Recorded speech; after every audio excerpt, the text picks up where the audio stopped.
안녕하세요. 저는 지방에 사는 20대 후반 여자입니다. 카페에서 사람들이 열차 하며 열변을 토하길래 찾아봤더니 신세계가 여기에 있었네요. 듣다 보니 저와 비슷한 분들이 많아 저도 용기 내 사연 보내봅니다. 저와 남편은 회사 동기였어요. 힘든 회사 생활의 동기는 남편과 저뿐이라 서로 의지하며 지내다 보니 자연스럽게 연인 사이가 되었고 이런저런 구설수가 싫어 비밀로 하며 관계를 유지하고 있었죠. 하지만 그것도 좋은 방법은 아니더군요. 얼굴, 집안, 거기다 유쾌한 성격까지. 뭐 하나 빠지는 것이 없던 그런 남편에게 애인이 없다고 하자 회사 내 여자들의 관심을 한몸에 받았으니까요. 저는 불안할 수밖에 없었고 어떻게 해야 할지 고민하는 찰나 남편이 말하더라고요. 자기야, 이대로는 안 되겠어. 나도 곤란하기도 하고 우리 그냥 결혼하자. 어? 연인 사이야. 쟤네 저러다 헤어진 애 만에 말이 많겠지만 아예 결혼해버리면 그런 말까지 하겠어? 그리고 나 자기 많이 사랑해. 우리 결혼하자. 나랑 결혼해 줄 거지? 반지도 꽃다발도 없는 프로포즈. 꿈꾸던 프로포즈는 아니었지만 얼마나 울었는지 몰라요. 너무 행복하더라고요. 제 인생 말아먹는 지름길의 시작인 줄도 모르고요. 어쨌든 결혼은 척척 진행되었어요. 우리 집도 남편 집처럼 빠지는 집은 아니라 한결 수월했어요. 서로 줄 건 주고 받을 건 받고 단 한 가지만 빼고요. 자기야, 제발 부탁이야. 우리 엄마가 친정엄마처럼 아껴줄 거야. 싫다니까. 난 절대 시댁에 들어가서 시집살이 할 생각 따윈 없어. 말 들어보면 엄마 같은 시어머님? 절대 불가능하다고 하더라. 그런 건 머리 노란 애들이나 가능한 거지. 우리 대한민국에서 시댁이라고 하면 열이면 열, 다 치를 떤다고. 그런데 나보고 시댁에서 살자고? 절대 싫어. 남편은 저에게 시댁에 들어가서 살길 권했고 전 절대로 싫다며 거부했어요. 그럼 딱 3년만 지내다가 다시 나오자. 나와서는 내가 처가살이 할게 쭉. 구미가 당기는 제안이었어요. 3년만 눈 딱 감고 살면 부모님과 함께 살아준다니까요. 지금 말처럼 평생은 아니더라도 단 몇 년이라도 부모님을 모시고 살아준다면 크게 손해보는 것 같진 않았어요. 전 며칠을 고민하다 그렇게 한다고 했죠. 그래, 자기 말대로 하자. 진짜? 진짜지? 자기 최고야. 자기 약속 꼭 지켜. 나 진짜 큰 마음 먹고 들어가는 거야. 그럼. 내가 딱 3년만 살아주면 자기 해달라는 대로 다 해줄게. 뒤늦게 안 사실인데 아버님이 3년은 모시고 살아야 재산을 나눠준다고 했더라고요. 어쩐지 남편이 그렇게 애걸복걸한 이유가 있었어요. 저흰 빠르게 결혼 준비를 마치고 그해 가을에 결혼했어요. 생각보다 시댁 생활은 괜찮았습니다. 제일 걱정이 컸던 시누이도 생각보다 괜찮더라고요. 거기에다 전 허니문 베이비까지 가지게 되어 식구들이 더 잘해주더라고요. 언니, 혹시나 오빠가 말 안 들으면 나한테 말해요. 내가 혼내줄게요. 오빠는 언니한테 잘해. 임신했을 때 남편 행동이 그렇게 중요하대. 언니가 먹고 싶은 거 있다고 하면 다 사주고. 알겠어? 그래, 알겠다니까. 진짜 귀에 딱지 않겠다. 너 가만 보면 우리 장인어른 장모님보다 나한테 잔소리를 더 하는 것 같아. 요즘엔 네 입만 봐도 겁이 나. 또 무슨 잔소리를 할까 싶어서. 오버 좀 하지 마. 내가 무슨 잔소리를 그렇게 했다고? 아버지, 제 말이 틀려요? 허허허, 요즘 네가 오빠한테 좀 그러긴 했지. 그래도 틀린 말 하나 없으니 잔소리라 듣지 말고 잘 새겨들어. 아가, 혹시 불편한 건 없느냐? 네, 아버님. 워낙 잘해주시니 편히 잘 지내고 있어요. 가끔 어머님의 약간의 짜증 같은 것이 있긴 했지만 그러려니 했어요. 20년을 넘게 남남으로 살다가 하루아침에 가족이 되었는데 어떻게 다 마음에 들 수 있겠어요? 어쩔 수 없는 일들이 있기 마련이죠. 전 무사히 출산했고 사랑스러운 아들을 품에 안았어요. 딱 보기에도 제 판박인 아들을 보며 시부모님은 섭섭한 기색이었지만 그래도 첫 손주이니 아주 예뻐라 해주셨죠. 지금 생각하니 참 행복했던 순간이었네요. 비록 2년 조금 넘는 시간이었지만요. 어느 날부터 아버님의 안색이 좋지 않더니 결국 일이 터졌어요. 이 집 내놔야 할 것 같아. 아니 왜? 회사에 무슨 일 있어요? 그게 이번에 무리해서 사업을 확장하다가 그게 잘못됐어. 급하게 큰 돈이 필요한데 지금 당장 큰 돈 나올 때가 집밖에 더 있어. 그러니 어쩌겠어. 집이라도 팔아 부도부터 맞고 봐야지. 부도? 지금 회사가 그 정도로 힘들단 말이에요. 근데 왜 나한테 말 안 했어요? 당신한테 말한다고 해서 뭐 뾰족한 수 있어? 돈만 쓸 줄 알지 한평생 벌어본 적도 없는 사람이. 생각보다 좋지 않은 상황 같았어요. 남편은 퇴직금을 미리 받아 집에 보탬이 되었고 저도 퇴직금까진 아니지만 그간 조금씩 모았던 목돈을 들였어요. 최소한의 생활비만 내고 생활했기에 그 정도는 충분히 들여도 된다 싶었어요. 집이 문제였는데 부모님이 어떻게 하셨는지 연락하셨더라고요. 도와주시겠다고. 그래서 전 죄송하지만 도움을 받기로 했어요. 단 집은 사주시되 시댁엔 비밀로 하고 싸게 세를 주는 방식으로 도와달라고 했어요. 혹시나 한 번의 호의가 고마운 마음으로 끝나지 않고 계속된 도움을 바랄까봐 많이 걱정됐었어요. 아빤 제 뜻대로 친한 친구분을 통해 시댁 집을 사고 저희에게 싸게 세를 주신 다음 다시 아버지의 명의로 옮겼어요. 그래도 다행이다. 이사하려니 막막했는데 이사하지 않아도 되고 심지어 월세도 이렇게 싸게 살 수 있다니 말이야. 그러게. 그나저나 아버님 회사는 어떻대? 큰 고비는 넘겼는데 여전히 상황이 좋지 않아. 남편의 말대로 상황이 좋진 않았어요. 그렇지만 다 함께 힘을 모아 알뜰살뜰 살면 그리 어려운 상황도 아니었죠. 남편도 그렇고 저도 회사에 잘 다니고 있고 아가씨도 제 돈벌이는 하니까요. 하지만 한평생 돈 무서운 줄 모르고 쓰던 사람들이 하루아침에 변하지는 않더라고요. 어머님은 하루 걸러 하루에 하던 쇼핑을 여전히 하셨고 아가씨도 월급보다 카드값이 더 많이 나오는 그런 상황이 계속해서 이어졌어요. 보다 못한 아버님이 카드를 끊어버리고 상황의 심각성을 몇 시간을 설명하시더라고요. 그제야 두 사람은 생각이란 걸 하는지 과한 소비를 줄이려고 노력은 하더라고요. 그러던 와중 제가 굳이 말하지 않았던 사실을 알게 된 남편이 저에게 화를 내며 물어오더라고요. 당신 왜 말 안 했어? 뭘? 장인어른이 우리 회사 진짜 사장님이라는 거 말이야. 사실 저희 아빠는 제가 다니는 직장의 사장님이었어요. 아니, 정확히는 예전 사장님이셨어요. 제가 회사에 입사할 무렵 아빠는 좀 쉬고 싶으시다며 전문 경영인을 고용해 사장 자리에 앉히셨고 회사 일에선 물러나 계셨죠. 그래서 저도 회사 일을 배우기 위해 급하게 입사 준비를 했었고요. 그렇기에 저와 입사 동기였던 남편은 아빠가 회사의 실질적인 대표라는 것은 알 리가 없었죠. 저희가 입사했을 땐 이미 다른 대표가 정해졌고 정리도 다 된 상태였으니까요. 그게 왜? 내가 굳이 사실은 이 회사가 우리 아빠 거야 할 이유가 있어? 그렇다고 내가 우리 집이 찢어지게 가난하다고 거짓말한 것도 아니고 그냥 말을 안 했을 뿐이야. 그러니까 그 말을 왜 안 했냐고. 이유가 있을 거 아니야?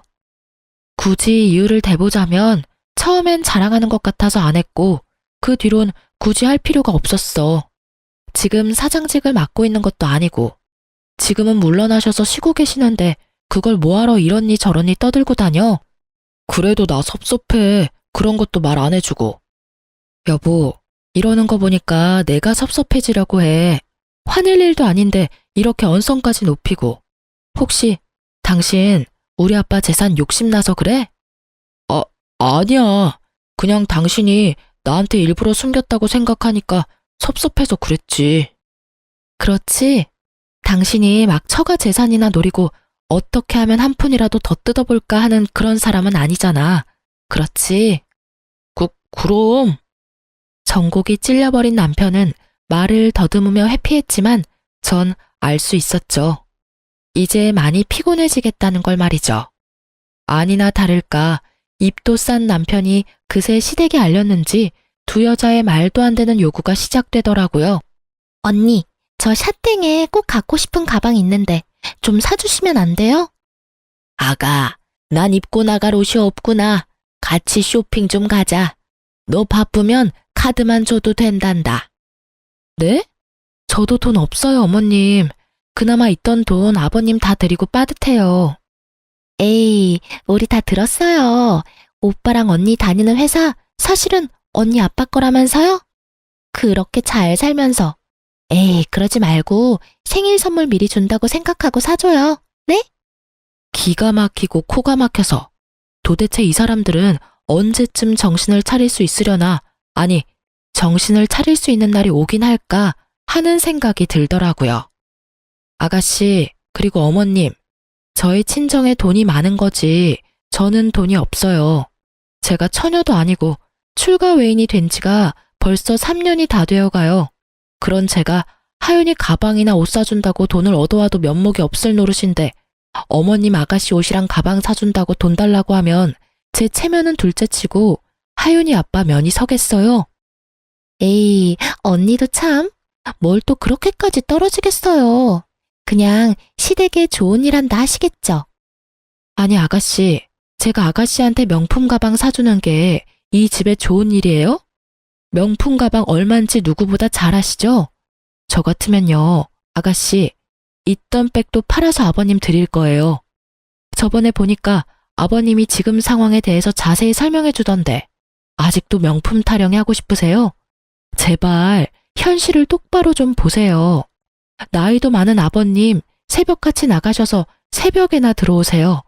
그런 거 보면서 아, 내가 더 열심히 살아야겠다 이런 생각 못 하세요?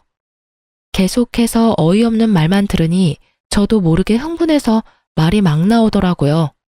틀린 말은 하나도 없었지만 굳이 이렇게 감정 섞어 얘기하고 싶진 않았거든요. 사람 말이 아다르고 어다른 법인데 더 좋게 좋게 말하고 싶었는데 말하다 보니 질책 아닌 질책이 되고 있더라고요. 거기다 본의 아니게 어머님까지 세트로 묶어서 혼내는 꼴이 되었으니 마음이 편하진 않더라고요. 저의 말에 두 사람은 아무 말은 하지 않았지만 저를 보는 눈빛에서 알 수 있었어요. 아, 나의 앞날이 순탄치만은 않겠다라는 것을요. 저의 예감은 틀리지 않았고 다음 날부터 생트집을 잡기 시작하더라고요. 예, 반찬이 너무 많은 거 아니니? 그러게, 언니, 어제 우리한텐 그렇게 뭐라고 해놓고선 반찬이 너무 과하네요. 아껴야 잘 살죠. 네, 그러고 보니 그런 것도 같네요. 내일부턴 이것보다 더 줄이거라. 아니, 간장만 내놓거라. 네 말대로 집 형편이 이 꼴인데 먹는 거라도 아껴야지. 이게 다 무슨 소리야? 당신 무슨 말 했어? 아니, 그게 아니라 여보. 제가 무슨 말이라도 하려고 하자 아가씨는 제 말을 끊고 남편에게 숨도 쉬지 않고 어제 있었던 일을 이르더라고요. 그 말을 듣고 있던 아버님과 남편은 이렇게 말했어요. 거참, 우리 며느리 말 틀린 말이 하나 없구나. 제발 정신들 좀 차려. 다 늙은 아비 골골대며 일하러 다니는 거 안 보이는 게냐? 당신도 말이야, 밤마다 나 앓는 소리 들으면서 그러고 싶어? 맞아, 너 제발 정신 좀 차려라. 그리고 와이프 말처럼 네 방에 전시해둔 가방들만 팔아도 우리 집 몇 년치 생활비는 될 것 같은데 이제 좀 팔지 그래? 그리고 엄마, 이 사람한테 그런 말 부탁하지 마. 이 사람 말대로 처가의 내 체면이 뭐가 돼? 그리고 엄마 드레스룸에 옷이 한가득이야. 입을 옷이 없다는 게 말이 돼? 괜히 말 꺼냈다가 본전도 못 찾은 두 사람은 애꿎은 숟가락만 탁 내려놓고 방으로 들어가 버렸어요. 제가 더 미워진 두 사람은 그야말로 저를 들들 볶아댔고 처음엔 그러려니 하던 저도 점점 시간이 지나니 참고만 있기 힘들더라고요. 결국 저도 폭발하고야 말았죠. 엄마, 얘는 누굴 닮아서 생긴 게 이럴까? 그러게, 우리 아들은 이 나이 때 너무 잘생겨서 밖에 데리고 나가지도 못했는데 누구 닮아서 그런지 못생겨도 너무 못생겼어. 다른 것도 아니고 애 앞에서 저런 말을 나누는 두 사람을 보니 더는 참을 수가 없었어요. 아무리 아직 무슨 말인지 알아듣지 못하는 아이라 해도 이건 아니었어요. 더 화가 나는 건 그런 할머니도 할머니라고 그 앞에 서서 웃고 있는 아들을 보는데 속된 말로 머리가 돌아버리는 줄 알았어요. 어머님, 아가씨, 지금 뭐 하시는 거예요? 내가 뭘 어쨌다고 그러니? 그러게, 우리가 뭘 어쨌다고 그래요, 언니? 그리고 애 놀라겠다. 소리 좀 지르지 마요. 전 아들을 방에 데려다 주고 나와 다시 두 사람 앞에 섰어요. 제가 싫으시면 저한테만 그러세요. 왜 하윤이한테까지 그러세요? 우리가 뭘 또 그랬다고 이렇게 화를 내는지 모르겠네. 그러니까 오늘따라 너무 못생겨 보여서 못생겼다고 했을 뿐인데 그게 그렇게 큰 잘못이에요? 애가 어려도 다 알아요. 그리고 설사 못 알아듣는다고 해도 다 큰 어른이 할 말 못할 말이 따로 있지. 그런 거 구분 못하세요? 얘가 진짜 오냐오냐 해줬더니 못하는 말이 없구나. 내가 이래봬도 네 시어머니야, 시어머니. 네, 잘 알죠. 그러니까 이렇게 온 힘을 다해 참고 있죠. 그리고 말은 바로 하셔야지. 언제 오냐오냐 해주셨다고 그러세요? 제가 한마디 한 이후로 하루라도 저 그냥 두신 적 있으세요? 사사건건 쫓아다니시면서 한마디씩 하셨잖아요. 새 여자의 언성이 높아지니 남편이 방에서 나오더라고요. 그러더니 제 팔목을 낚아채더니 다짜고짜 화를 내기 시작했어요. 제발 좀 그만해. 내가 뭘 어쨌다고 그래. 당신 몰라서 물어? 요즘 매일같이 어머님이랑 얘랑 싸우잖아. 내가 계속 싸웠어? 참고 또 참다가 이래. 나도 참을 만큼 참았다고. 알겠으니까 좀 그만해. 나 숨 좀 쉬고 살자. 요즘 안에서나 밖에서나 마음 편한 날이 없다고. 알아?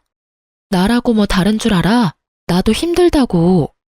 이유를 묻지도 않고 다그치는 남편이 얼마나 원망스럽던지. 그때 짐을 싸서 나왔어야 했는데 그땐 무슨 미련이 남았는지 꾸역꾸역 그 집구석에서 살았네요. 어느새 싸움은 남편과 저의 싸움이 되었고 상황이 심각해지자 어머님과 아가씨는 방으로 도망을 치더라고요. 그런 두 사람을 보며 남편도 방으로 가버리고 저도 아들의 방으로 갔어요. 그렇게 저희의 각방살이는 시작되었어요. 그나마 그땐 아주버님이 잘해주셔서 참고 살았던 것 같아요. 그렇게 대화 한마디 없이 지내던 어느 날, 갑자기 어머님과 아가씨가 180도 변한 태도로 저를 대하기 시작했어요. 어머 언니, 출근도 바쁠 건데 뭘 이런 것까지 하고 있어요? 이런 건 제가 해드릴게요. 네? 제 양말 찾고 있는데요. 이런 것까지 아가씨가 해주시게요? 아니, 그건 언니가 해도 되겠네요. 하여튼 뭐 시킬 일 있으면 시키라고요. 제가 감히 뭘 시키겠어요.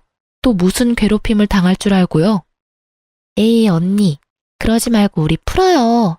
지난번엔 제가 철없이 굴어서 미안해요. 그래 아가, 화 풀어. 언제까지 한 집에서 이러고 지낼 거니? 이제 서로 웃으면서 잘 지내보자꾸나. 갑자기 달라진 두 사람의 태도에 무슨 일인가 싶었지만 출근해야 했기에 대화를 이어가지 못하고 자리를 떴어요. 출근해서 아무리 생각해도 왜 갑자기 태도를 바꾼 것인지 모르겠더라고요. 두 사람의 의아한 친절은 계속되었고 곧 저의 의문은 풀렸어요. 이유 없는 호의는 없다더니 그 말이 딱 맞더라고요. 시간은 흘러 주말이 되었고 그간 신경 쓰지 못했던 아이와 시간을 보내고 있었어요. 그런데 어머님이 다가와 잠시 나와보라 하더라고요.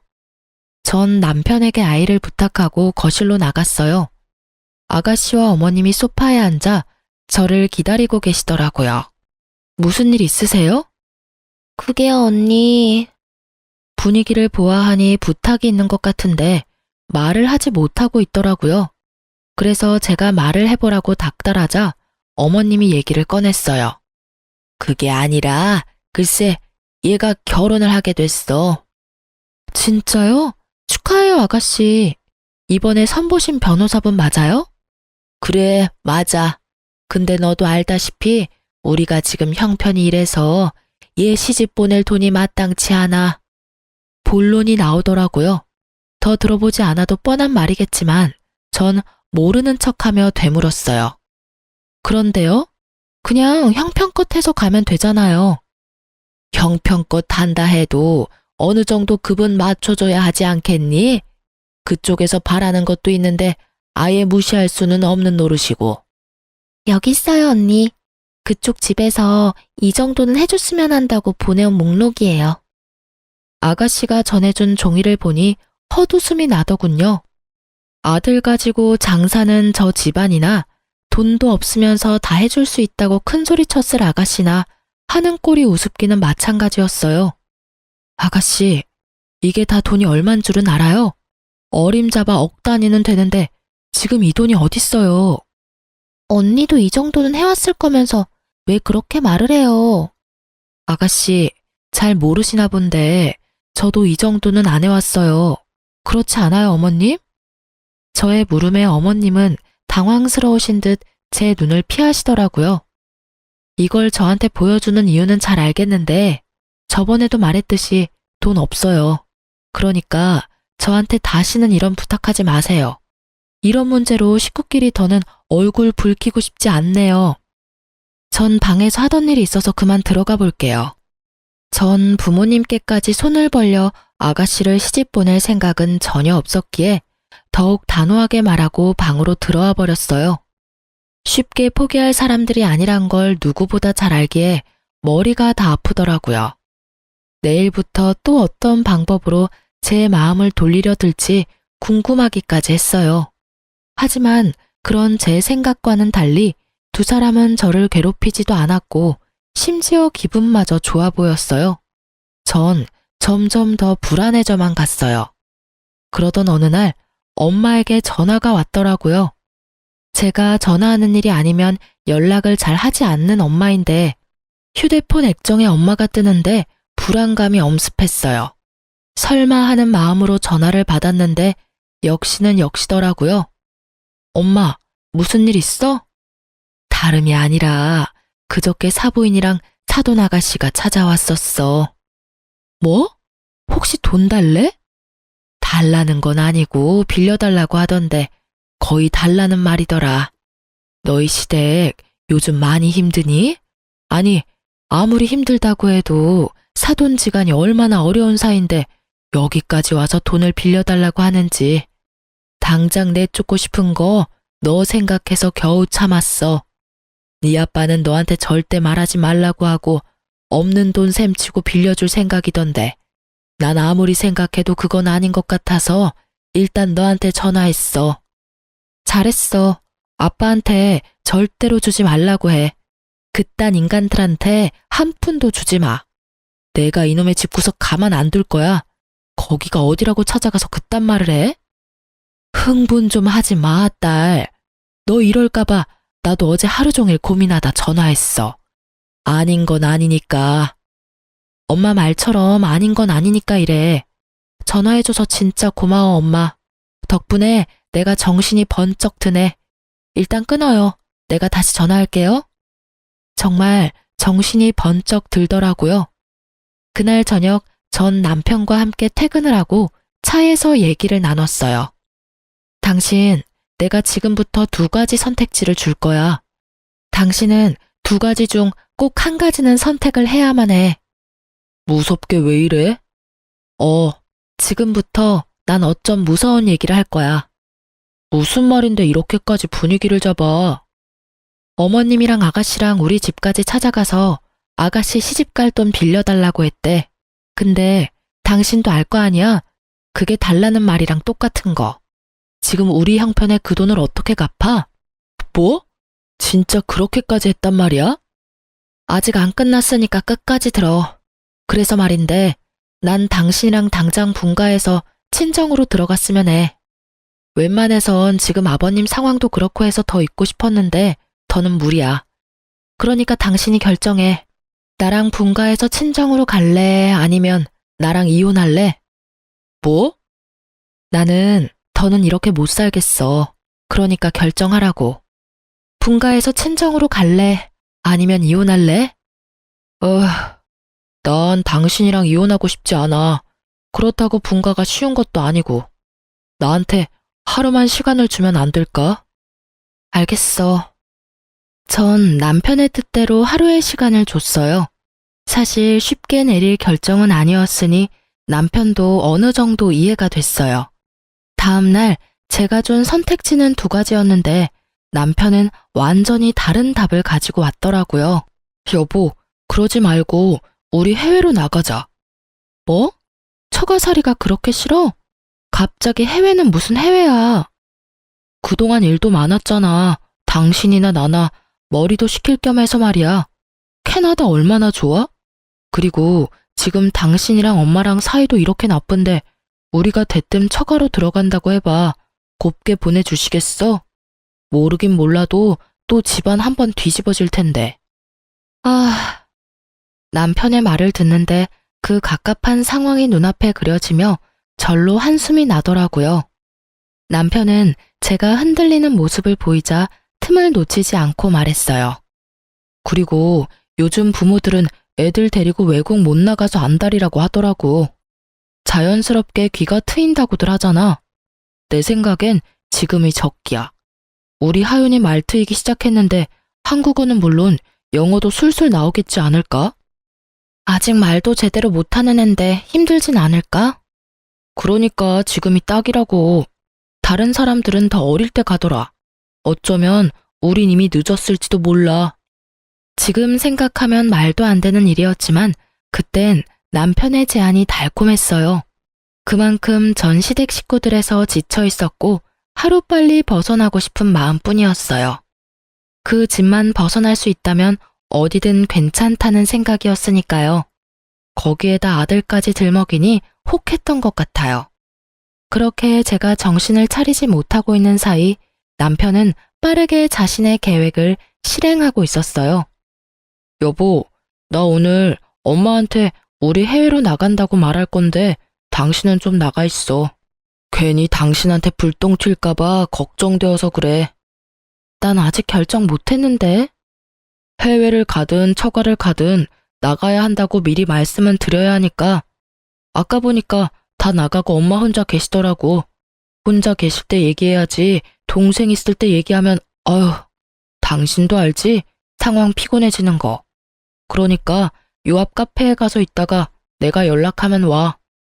일단 알겠어. 좋은 게 좋은 거라고 기분 상하시지 않게 잘 말해. 걱정하지 마시고 얼른 가세요. 가서 여유롭게 커피나 한잔 하셔.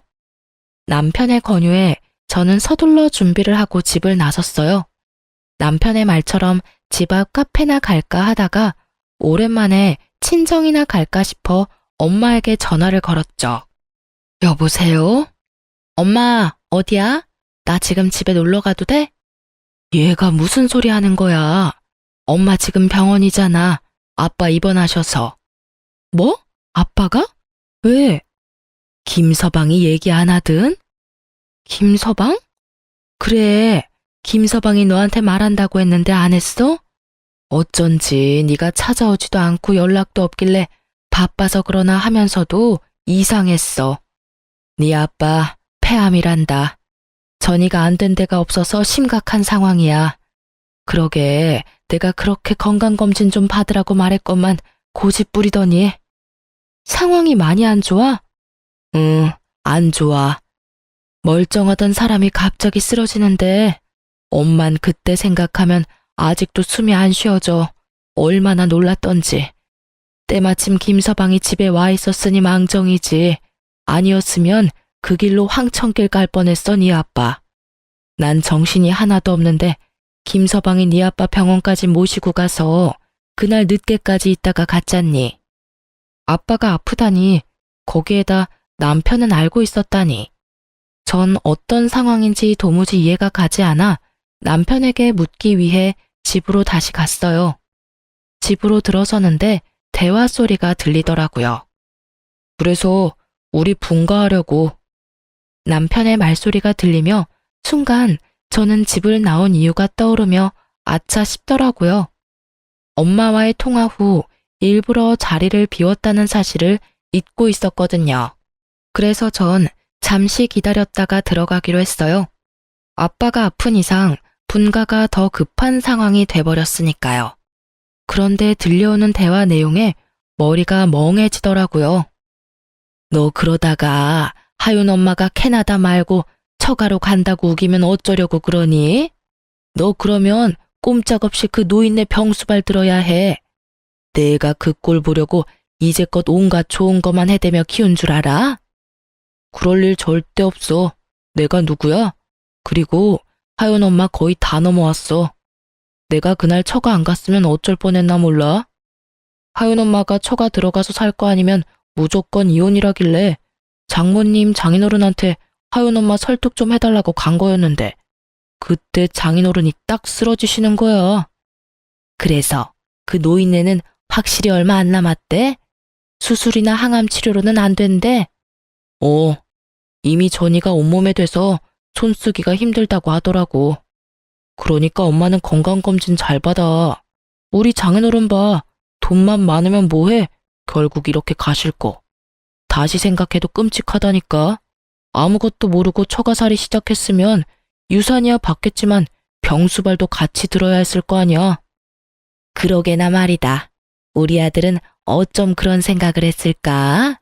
누구 닮아서 머리가 그렇게 좋니? 그러니까 병원에서 나오는데 해외로 가자고 해야겠다 싶더라고. 우리 집이랑 애 핑계 적당히 대면서 해외 어디로든 일단 가기만 하면 절반은 성공이지. 안 그래? 장인어른 더 심각해지셔서 연락이 와서 돌아와도 그땐 병수발 들 것도 없이 돌아가실 텐데. 그럼 그냥 재산만 내 몫이 되는 거라고. 하긴 자식이라곤 하윤 엄마밖에 없으니 앉아서 기다릴 일만 남았구나. 그러니까 엄마는 그 사람 자극하지 말고 조금만 기다려. 아니다. 마구 더 괴롭혀서 정신없게 만들어줘. 그래야 혼이 쏙 나가지. 그렇게 정신없을 때 비행기 태워버려야지 생각할 시간을 주면 안 돼. 엄마의 말과 두 사람의 대화가 겹치며 상황이 그려지더라고요. 그래요. 남편은 모든 사실을 알고도 저를 친정에서 아주 먼 곳으로 떨어지게 할 생각이었어요. 모든 사실을 안 그 순간에도 전 믿을 수가 없었어요. 내가 듣고 있는 것이 현실일까? 혹시 꿈이 아닐까? 하는 생각이 들었던 것 같아요. 너무 충격적이었죠.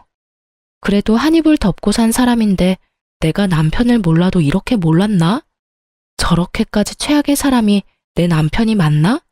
그런 생각들이 머리를 스치더라고요. 이윽고 어머님과 남편의 신난 웃음소리를 듣는데 제 머릿속 모든 것이 산산조각이 나며 현실이구나 싶더라고요. 이혼만으론 절대 화가 풀리지 않는 이 상황에 저는 저 짐승 같은 것들을 구렁텅이에 처박기로 했어요. 아가씨, 일전에 혼수 비용 말인데요. 갑자기 그건 왜요? 제가 너무 심했던 것 같아서요. 제가 아빠한테 잘 말해볼게요. 정말요? 진짜죠. 고마워요, 언니. 그리고 어머님, 왜 그러니? 지금 사는 이 집 주인한테 연락이 왔는데 이번 달이 만기라면서요? 1년으로 계약하셨다고 하던데 만기 맞춰 집 비워달라고 하더라고요. 그러면 어쩌니? 이렇게 조건 좋은 집 찾기 힘들 텐데. 그것도 제가 한번 알아는 볼게요. 그래? 웬일이니? 옛날엔 자기한테 부탁하지 말라고 그렇게 뭐라 하더니. 생각해보니 아가씨나 어머님한테나 제가 너무한 것 같더라고요. 그래서 말인데 식구들끼리 여행이라도 가는 거 어때요? 전 하윤이 학교 때문에 그렇고 저랑 하윤이 빼고 다녀오세요. 이번 달 말 때쯤 다녀오세요. 하윤 아빠한테 말해놓을게요. 네가 정 그렇게 원한다면 다녀오지 뭐. 애써 웃음을 감추는 어머님을 보며 저도 웃음이 나오려 하는 걸 허벅지를 꼬집으며 참았어요. 그날 저녁 퇴근한 남편에게도 똑같이 제안했고 남편도 좋아하더라고요. 그러면서 다른 제안도 했죠. 여보, 그러지 말고 당신 사표 내는 건 어때? 갑자기 왜? 어차피 당신 지금 회사에 마음 뜬 거 아니야? 사표 내기 직전까지 갔는데 마음도 싱숭생숭할 거 아니야. 이왕 이렇게 된 김에 우리 아빠 좀 돌봐줘. 사실 우리 아빠 아주 아파. 이럴 때 당신이 좀 가서 얼굴도 비추고 그래. 이런 말 좀 입에 올리기도 싫지만 우리 아빠 아마 오래 못 사실 것 같아. 따로 도와주시는 분 계시니까 그냥 가서 말동무나 해드려. 제가 아무것도 모르는 척 운을 띄우니 멍청한 남편 새끼는 제가 진짜 아무것도 모르는 줄 알고 되지도 않는 연기를 하더라고요. 그 모습을 보는데 역겨워 토하고 싶은 걸 겨우 참았네요. 진짜? 그게 사실이야?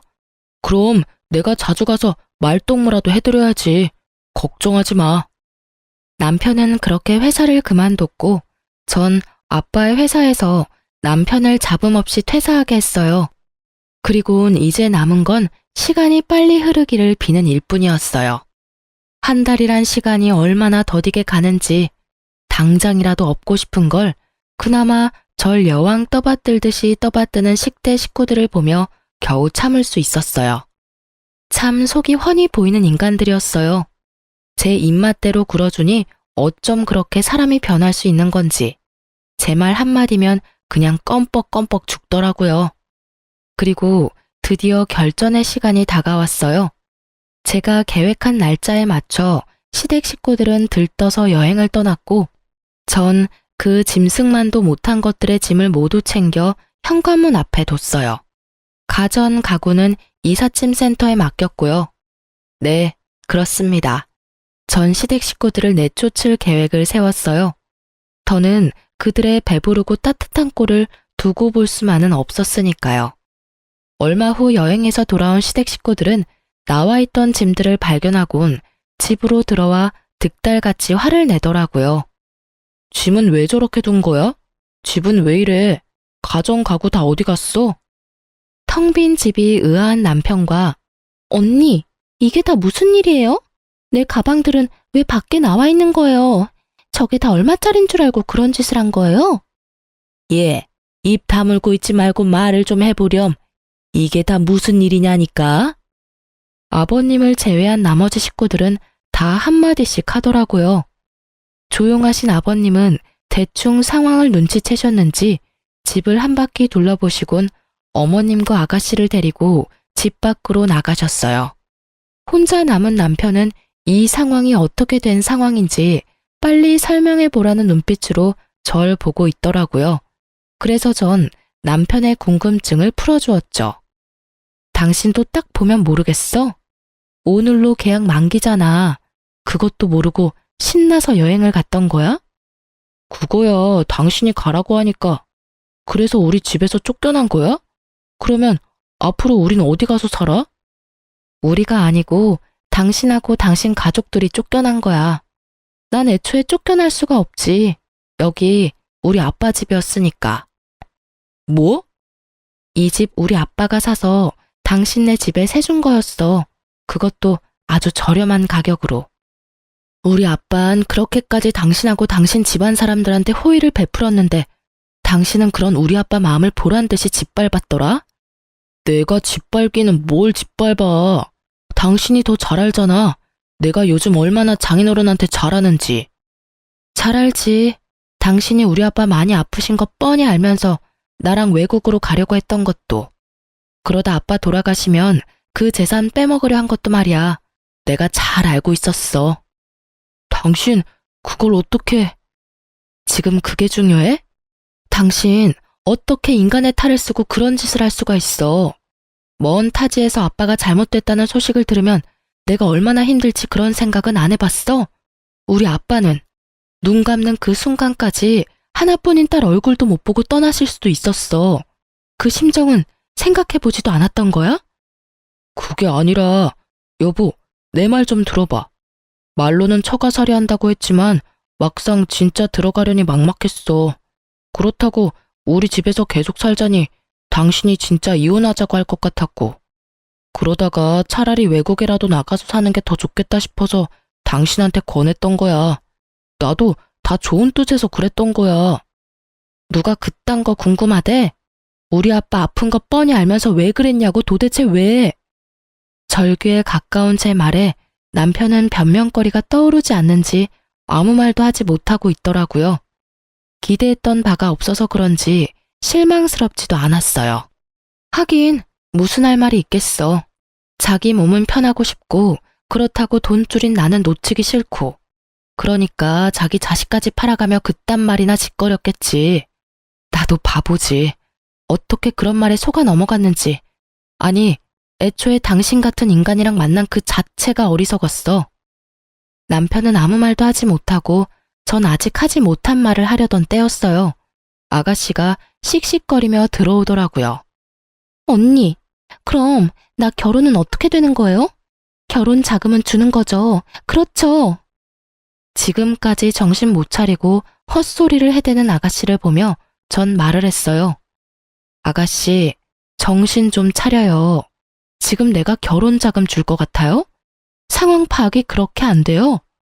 그렇게 시집이 가고 싶으면 아가씨 가방 팔아서 시집 가요. 그래도 비싼 애들이라 곱게 내놨으니까 상하거나 그러진 않았을 거예요. 언니, 결혼 자금 해준다고 했었잖아요. 제가 언제요? 아빠한테 물어본다고 했지 해준다고 한 적은 없어요, 저. 다 됐고, 그러면 카드값이라도 줘요. 나 언니 말만 믿고 가정 가구 다 카드로 샀단 말이에요. 그거라도 달라고요. 아까부터 사람 입 아프게 왜 계속 똑같은 말 꺼내게 만들지? 아가씨 카드 빚은 아가씨가 알아서 하세요. 나한테 돈 맡겨놨어요? 왜 계속 나한테 돈 타령해요? 언니! 아, 이제 저 아가씨, 아니, 너 언니 아니에요. 나 당신 오빠랑 이혼할 거거든요. 다 들었지? 이혼해, 우리. 여보, 이혼이라니. 이런 일로 이혼하는 부부가 어딨어? 야, 이런 일로 이혼하는 부부가 많으면 그거야말로 큰일이야. 식구들은 나만 보면 돈.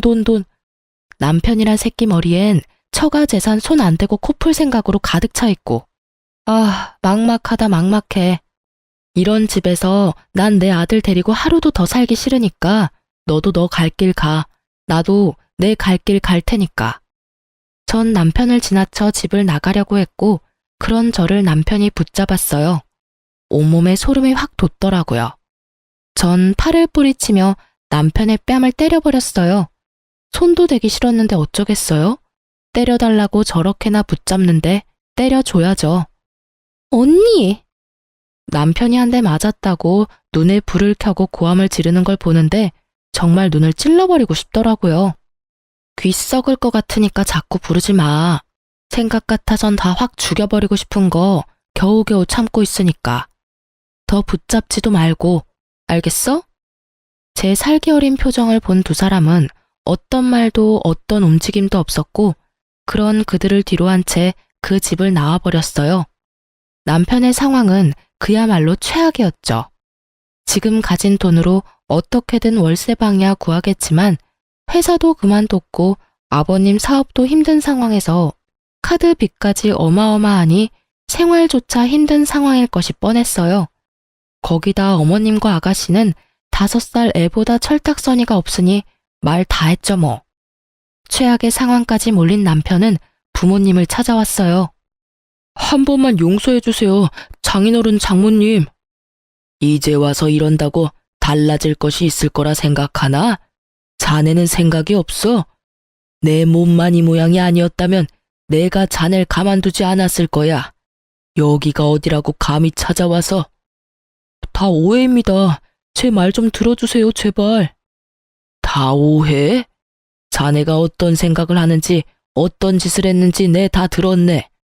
난 그런 줄도 모르고 내 한평생 일군 회사까지 도와주려 했으니 더 할 말 없으니 경찰 부르기 전에 얼른 썩 꺼지게. 무릎을 꿇고 울고불고 빌어본 듯 뭐 하겠어요? 이미 버스는 지나갔는데 처음 약속대로 처가살이 했더라면, 아니 시댁 식구들이 그런 짓까지만 하지 않았더라면 다 자기 것이 될 수 있었을 텐데요. 자기 무덤 자기가 판 거죠. 그렇게 쫓겨난 남편은 회사로 절 찾아갔지만 전 아예 회사를 그만둔 뒤였어요. 끝까지 몰린 남편은 더 최악인 짓거리를 하더라고요. 하윤이 내가 키울 거야. 뭐? 하윤이 내가 키울 거라고. 대뜸 전화 와서 한다는 말이 아들을 키울 거라니. 말이 되는 소리를 해. 당신이 무슨 자격으로 하윤이를 키워? 자격?